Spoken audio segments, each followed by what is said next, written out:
The central bank will have absolute control.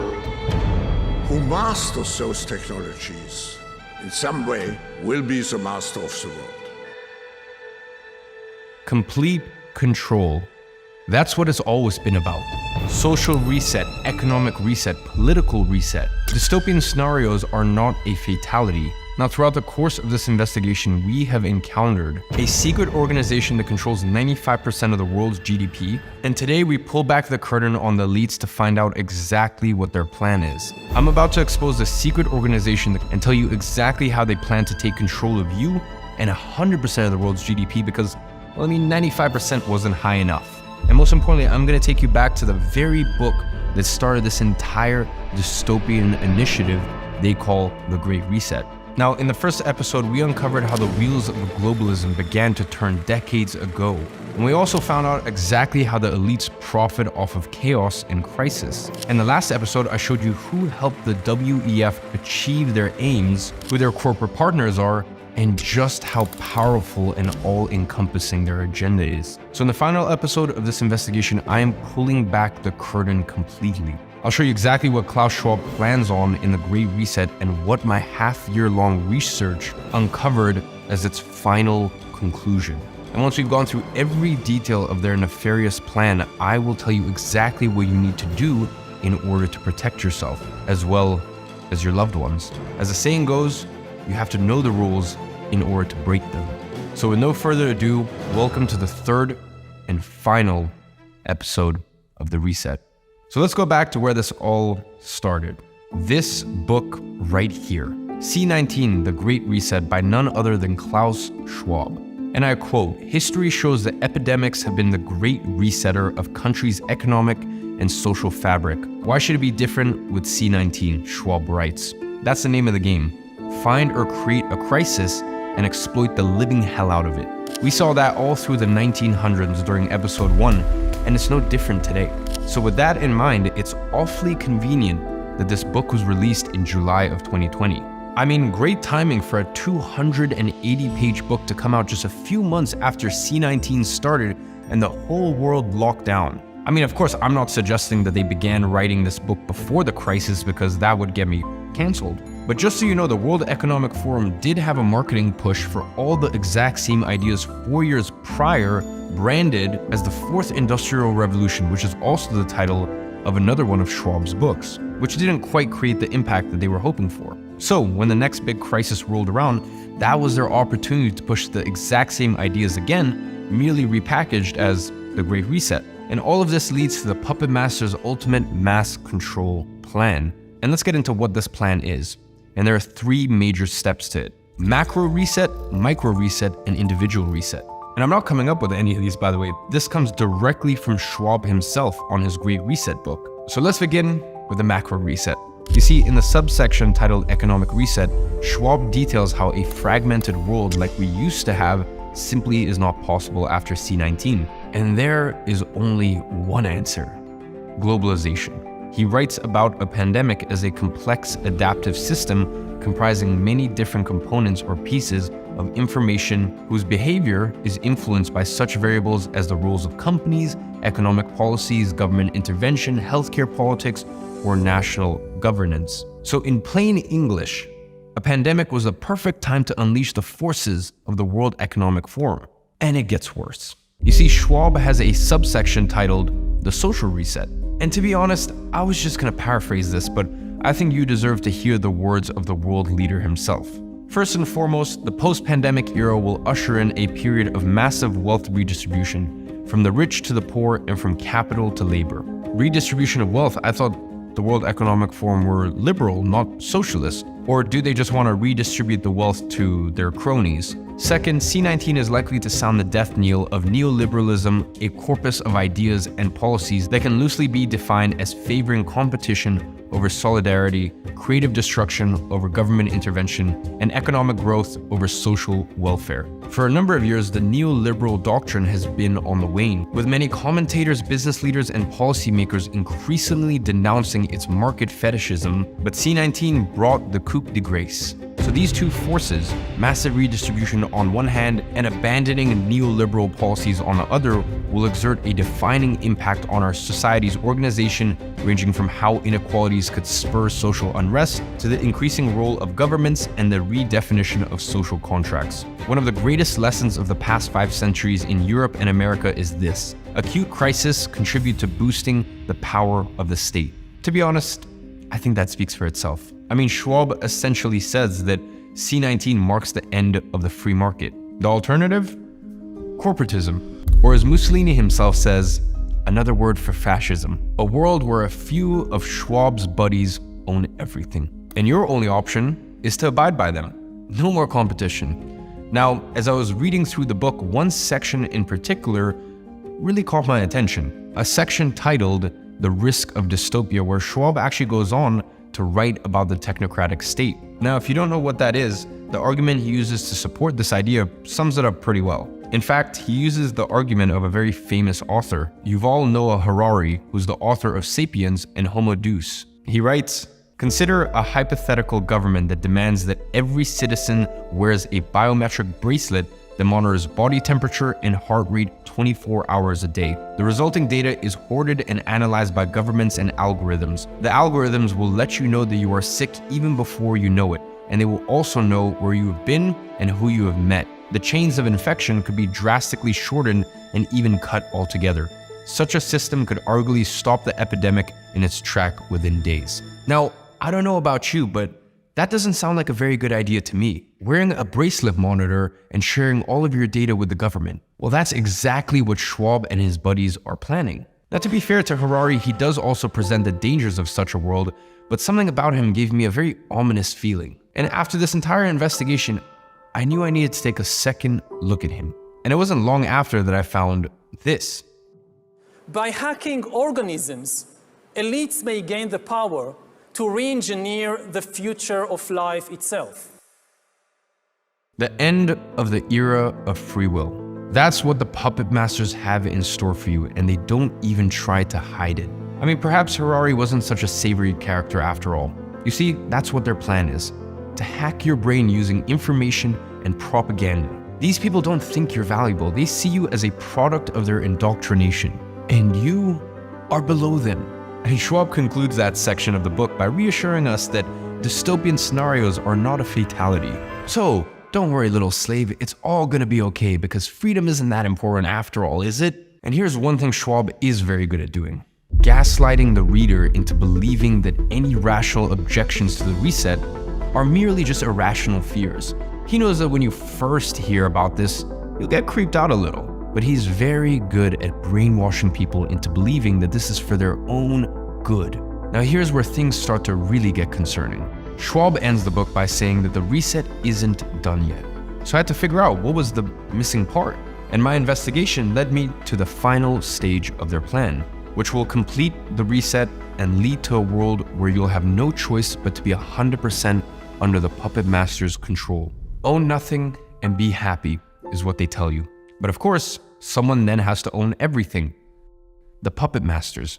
We learned how the puppet masters gained control of the Fed and used the money printing machine to enrich themselves and impoverish other people. Now, I thought that's where their quest for monetary control ended.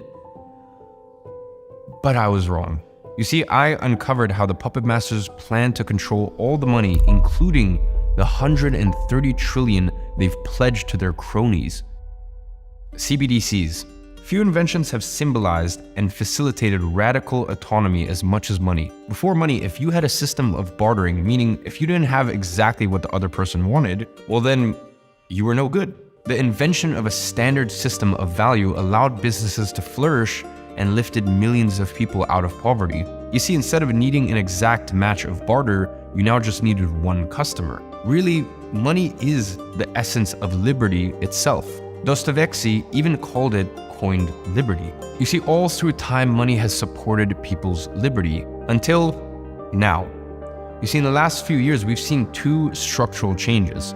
Number one, there's been a massive move away from cash, and number two, there's been ever-increasing centralization. But why are the puppet masters so against cash?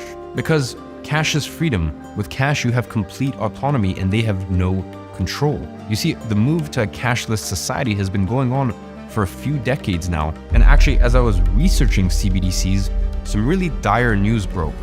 Nigeria just a few weeks ago restricted all cash withdrawals, and that is how the puppet masters will enforce the switch to CBDCs. And Nigerians had tried to push back. Only 0.5% had adopted their CBDCs, despite over 50% using crypto. And what happened? The puppet masters forced them to switch by no longer recognizing cash. I mean, that should tell you just how forceful the puppet masters are willing to be. The end of cash will be the end of your freedom, but these changes began already in 2020. By now, over 86% of central banks are planning on implementing CBDCs, central bank digital currencies. But wait a minute, if the central banks want to implement their own crypto, surely that's a good thing, right? I mean, we know how transparent and at times secure cryptocurrencies can be. I mean, after all, cryptocurrencies are meant to be decentralized, just like American currency used to be before the Federal Reserve. And cryptocurrencies are also secured by cryptography on a distributed ledger, which is a blockchain that is publicly available. And some cryptocurrencies, like Bitcoin, are inherently deflationary with a set amount of them to ever exist. I mean, especially with how inflation is, that all sounds like the perfect move for central banks, right? Not quite. You see, the central banks don't want a cryptocurrency, they want a digital currency. So what's the difference? I mean, it may not sound all too different, but these two concepts are worlds apart. Whereas a cryptocurrency is decentralized, a digital currency is centralized in nature. That means that the central banks will issue the currency, no mining like there is with Bitcoin. Now, we already know that the central banks can issue currency whenever they choose, and digital currency will be no different. Whereas cryptocurrencies offer at least partial anonymity on the blockchain, CBDCs will act as an extension of the government. You see, CBDCs will simply be the digital expression of your fiat money. But how will that work, and why is that such a big deal in that case? Well, there's one aspect of CBDCs that I haven't mentioned yet, and it makes all the difference. CBDCs will be programmable. And let's get back to that in just a moment, but with the introduction of a CBDC, the government will keep track of all transactions with that currency. There will be no transparency, and there will be no anonymity. Instead, all the power will be given to the government. So what does that mean in practice? Well, it means that every time you spend $1 digital, the government will know exactly what you spent it on. Now, that may not sound like a big deal, but it is. You see, the way you spend your money is a reflection of you as a person. In some way, it's even the ultimate reflection of who you are. That's why the old adage of put your money where your mouth is so powerful. You see, based on your spending, the government will be able to form a complete profile on you. Now, if that's not dystopian enough to ward you off, let me tell you about the other piece of the puzzle. Here's where things get really dystopian. Remember how I mentioned CBDCs would be programmable? Well, what does that mean in practice? Let me paint a picture for you to really illustrate. It's 2030, the year the World Economic Forum's predictions all come true. You own nothing and you're happy. They own everything, but you're oblivious to that. AI has replaced you, and you rely on universal basic income to support you and your family. You're entirely reliant on the government, just like how they want you to be. But one day you do something the government doesn't like. Maybe you jaywalk, or maybe you tell a friend you dislike something about them, and now your social credit score, well, it goes down. And now you can't get approved for your next rental agreement. And your electric car will only function for a few hours during the day. And because you've been a bad little slave, your money can only be spent on necessities. No nice things for bad slaves. And the puppet masters are only able to have that level of control because they know everything about you. They can only control where and how you spend the money they give you because it's programmable. Not only that, they will force you to spend it, otherwise inflation will just eat it away. You see, your CBDC account will have a negative interest rate, forcing you to spend artificially, inflating the economy. Now, that may seem like a distant dystopian future, but honestly, it's not. There will come a day in the next 2 years where your money is really no longer your own. You will have no control over it, and you won't be able to save, so you will forever live under their thumb. But don't take it from me, because during the course of my investigation, I found documents proving that the central bankers are planning on implementing negative interest rates to stimulate forced spending. That means your money will not be yours, and if you don't spend it the way they want you to, well then, it'll just disappear. Why? Because the puppet masters don't want you to save. If you save, you gain leverage over them, and you're harder to influence. That's why the puppet masters use inflation and the debt cycle. I mean, it is no coincidence that credit card debt just hit an all-time high of almost $1 trillion right as CBDC discussions intensify. Bahamas. Now, the biggest thing you might be wondering is whether this has already been implemented. And it has. You see, the island nation of Bahamas was the first to introduce CBDCs, but luckily their experience offers us some hope, but also shows us how blatant the puppet masters are with their motives. The IMF and its counterpart, the WEF, posted a video on the Bahamas and the world's first digital currency. Now, when do you think they chose to introduce CBDCs? If you live on an island that has just been hit by a major hurricane, then you may not have access to an ATM or bank branch. And the cent dollar can help here because it can be operated via mobile phones. In the wake of a crisis, their tactics never seem to change. Now, you might think perhaps the people of Bahamas, well, they don't actually have access to banking. Maybe the government is actually trying to help, in a time of crisis. After all, that's what the government's for, right? When COVID happened, I wanted to move away from handing and touching money from others for the safety of myself and my family. I mean, it's handy how they managed to bring C19 into it. I mean, if only there was another way to pay other than cash. I don't know, maybe like a plastic card that you could keep money on. But let's keep watching. It helps those unbanked members of our population who don't have access to commercial banking facilities. I mean, maybe the people of Bahamas really didn't have access to banking, and that's why cash was the only alternative. Now, to find the answers to that question, I had to do a little bit of digging. I dove into the Bahamian financial system, learning its ins and outs, and I came across a report from their central bank from June of 2021 titled the Bahamas Consumer Payment Survey. And the aim of this paper was to gain knowledge of access to, as well as the use of various financial products. This report was exactly what I needed because keep in mind the big push for the sand dollar, which is the Bahamian CBDC, was based on financial inclusion and helping those who don't have access to banking after the hurricane. They write how a key measure of the financial inclusion is the level of ownership of accounts at banks or credit unions. In all of their propaganda, the puppet masters have gone on and on about how financial inclusion was such an issue and that CBDCs were the only solution. So you can imagine my surprise when I learned the truth. Even in an island nation like the Bahamas, 94.3% of people had access to deposit services at either a bank or a credit union, meaning that only 5.6% of people lacked some level of financial inclusion, with over 70% using their online banking regularly. And luckily, the Bahamian CBDC has been a massive failure, only accounting for 0.01% of currency in circulation. Now, this led me to believe that maybe there is hope, but it also spurred a new question. If the Bahamas had been such a colossal failure, why were the puppet masters still pushing for it? And more importantly, who was at the forefront of the effort?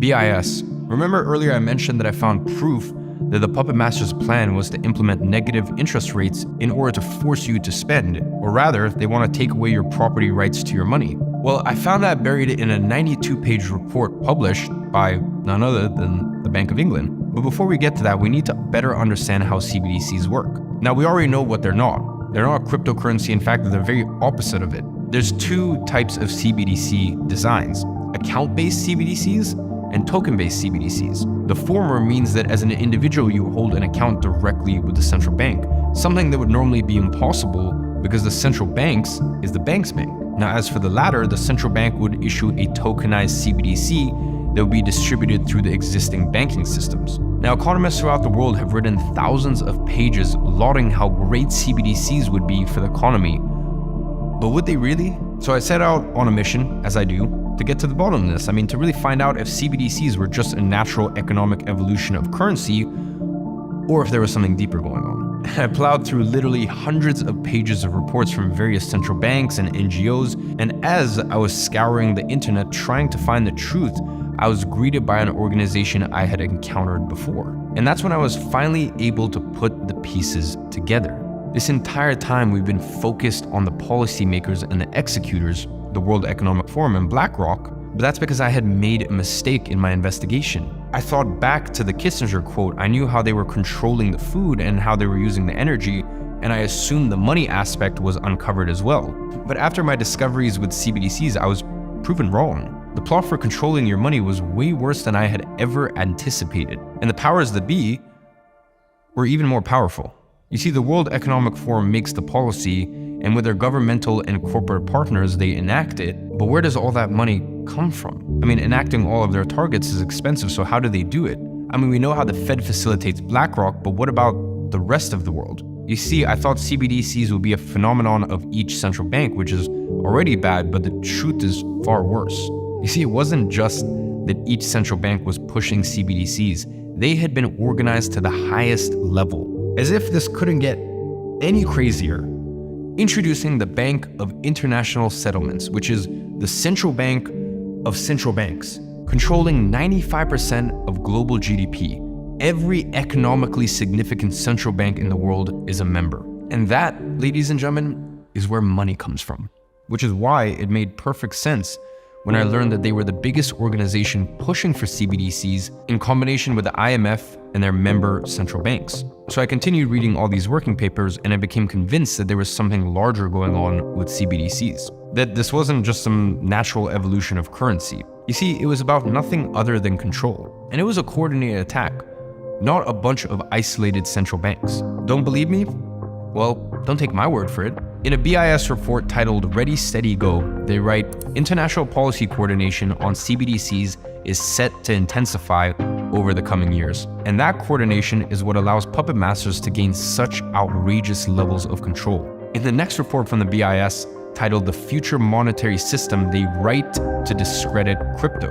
Structural flaws make the crypto universe unsuitable as the basis for a monetary system. It lacks a stable nominal anchor, while limits to its scalability result in fragmentation. A system grounded in central bank money offers a sounder basis for innovation, ensuring that services are stable and interoperable domestically and across borders. Such a system can sustain a virtuous cycle of trust and adaptability through network effects.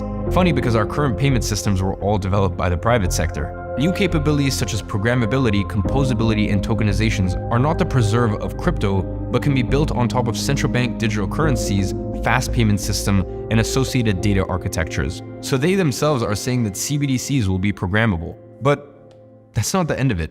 So let's bring it back to the report from the Bank of England, a member of the BIS. As I kept reading their 92-page report, I came to a section on the fiscal dimensions of CBDCs. Now, if you don't know, fiscal policy is how government expenditure influences the economy with things like stimulus checks. And in this section, the puppet masters were discussing how CBDCs would facilitate fiscal policy by making helicopter money more accessible. So to put it into plain English, the puppet masters basically want to use CBDCs to give you money during times of economic downturn to stimulate economy and jumpstart spending. I mean, how great. The puppet masters want to help you build your moat and build your savings. I mean, that's amazing. It almost sounded too good to be true. You see, during COVID, the stimulus checks were an unprecedented move, and most people didn't think it would happen again. Yet, here the central banks are planning on using CBDCs to give out more money. Perfect, right? Not so fast. This isn't a selfless move by the puppet masters to help you. Not at all. You see, when they pumped the economy during C-19 by stimulating spending, by giving out handouts, they ran into many problems. Of course, they got f***ed by inflation because it turns out that, printing all that free money has its downsides. But more than that, the pumping of the markets made a lot of people rich, and the puppet masters, well, they didn't really like that. So why would they do it again with CBDCs? Because they want to make you even more dependent on them. And that is how they can control you. So next time around, your stimulus checks, they won't just be a freebie. It'll come with a bevy of terms and conditions as to how and when you can spend it. Remember how we said CBDCs are programmable? Well, now you know why. Now this fiscal dimension of CBDCs is problematic on another level too, because it actually gives the government even more control over the central bank. But that's not all, because as I kept reading, I came across an even more sinister plan.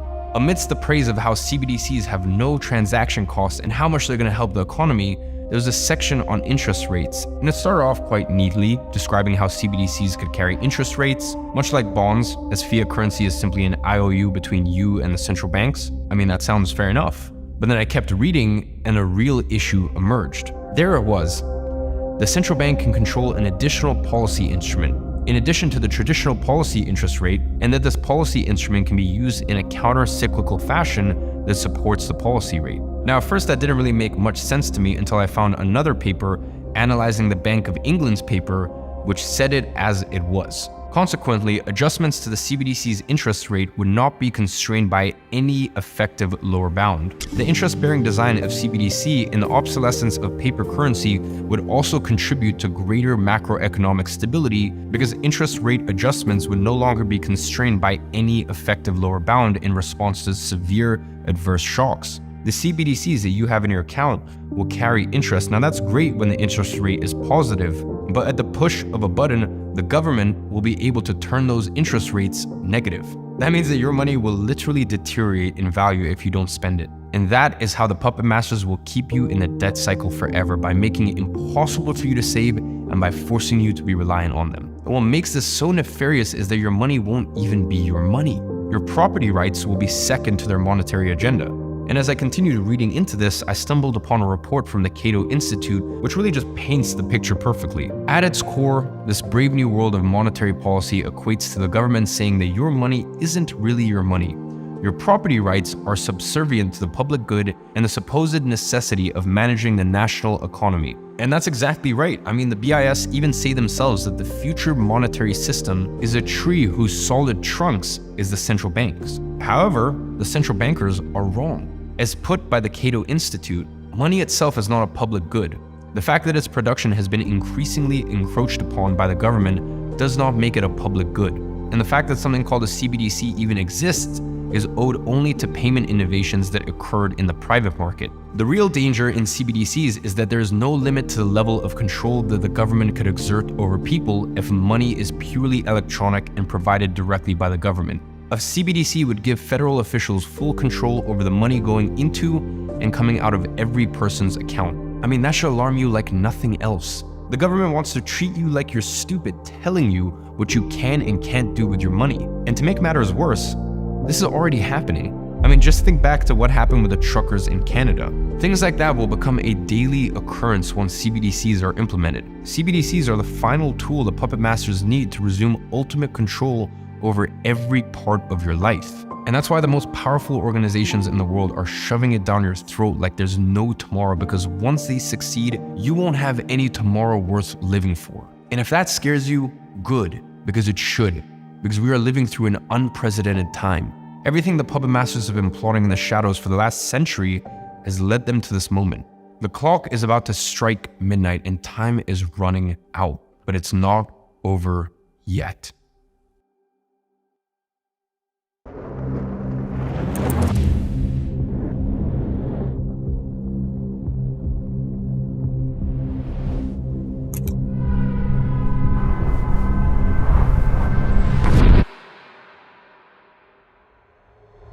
So, let me tell you a story that begins in 1973 in Santiago, Chile. You see, the 70s were marked by the rivalry between two ideologies, communism and capitalism. So, when a socialist government was democratically elected in 1973, well, our old friend Henry Kissinger wanted to give Chile a little dose of freedom. And that's when he said, I don't see why we need to stand by and watch a country go communist due to the irresponsibility of its people. You see, the issues are much too important for the Chilean voters to be left to decide for themselves. Now, what ensued was probably the worst 17-year period of repression and horror Chile has ever experienced, all supported by Henry Kissinger and the US. Thousands died at the hand of Pinochet and tens of thousands were tortured. Yet, the US kept supporting Pinochet, with Kissinger as the Secretary of State until 1977. Now, why, you may ask? Because Kissinger, like most politicians, is a slave to his ideology. So what though? How does this relate to what's happening today? Well, the fight today is the exact same. But here's where things take an unexpected turn.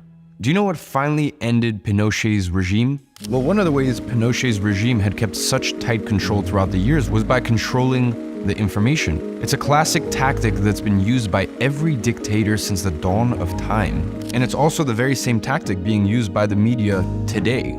They feed you one side of the story, the side that they want you to hear. That's because the media is owned by a handful of people who have specific agendas. Wearily similar, I know. So what actually brought down Pinochet's dictatorship? freedom of information and education. The regime had maintained tight control over the media, censoring and suppressing critical voices and dismissing opinions. However, the emergence of alternative sources of information and the dissemination of information from outside the country helped to expose the true nature of the regime and its abuses. Once again, does that sound familiar to you? You see, opposition groups and human rights organizations within Chile work to document as well as publicize the regime's abuses and their tyranny, often at great personal risk. And all of these efforts help to keep the issues of the regime's tyranny in the public eye, as well as build support for the opposition, which would symbolize freedom and hope. Now, finally, opposition grew so strong and the desire for freedom so great that a democratic election and the restoration of press freedom allowed for the fall of Pinochet's regime. And the exposition of the truth amidst all of the state-propagated lies was able to finally topple the House of Cards. And that's really what it was. Even as a military dictatorship built on lies, deficit, and tyranny, those foundations can never last. So once the truth was exposed, it all came crumbling down like a house of cards. And that's because freedom and truth are the only building blocks that can stand the test of time. In the end, the truth will always prevail, even in the face of the mighty Henry Kissinger and the entire US government. Like Kissinger said, they might control the food, the energy, and even the money, but there is one thing that they can never control: the truth that you carry in your heart. No amount of lies and propaganda can ever cover that up. They will try, and with some they'll even succeed, but all it takes is a few freedom fighters to have the guts to spread the word and fight their indoctrination with education. And they will try to win the war on information, but they never will, because the truth always wins. You can't hide from your conscience.